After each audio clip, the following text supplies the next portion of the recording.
ကဲအားလုံးပဲမင်္ဂလာပါဗျာကဲဒီနေ့တော့ဆရာခဏထွက်တယ်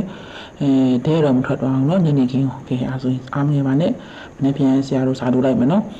ဆိုတော့တစ်ခွက်300ဂျာမင်းနေတော့လိုက်မယ်ဒီနေ့တော့မနေ့ပြန်တော့မနေ့ပြန်အတွက်ဆရာအတွက်ထားတဲ့ခဏကတော့10ဝက်တည်းရှိရအဲ့ဒါတော့ဆရာကြိတ်တဲ့ခဏပေါ့နော်10ခွက်ကိုဆရာက10ခွက်ပဲယူတော့မယ်ဒီမနေ့ပြန်တော့နော်10ခွက်ပဲယူမယ်မနေ့ပြန်ဆရာကြိတ်တဲ့ခဏကတော့ဘာဖြစ်မလဲဆိုတော့ဒီဗီဒီယိုလေးကိုပြအောင်စောင့်ကြည့်ပေးကြပါနော်မနေ့ပြန်ဆရာကြိတ်တဲ့ခဏနေရဘာဖြစ်မလဲဆိုတော့ခွန်လေးနှစ်လေးနှစ်ကိုခွန်ကို3လေး3ညာလေး8လေး8ကို3ညာကို3ကိုဖြစ်ပါတယ်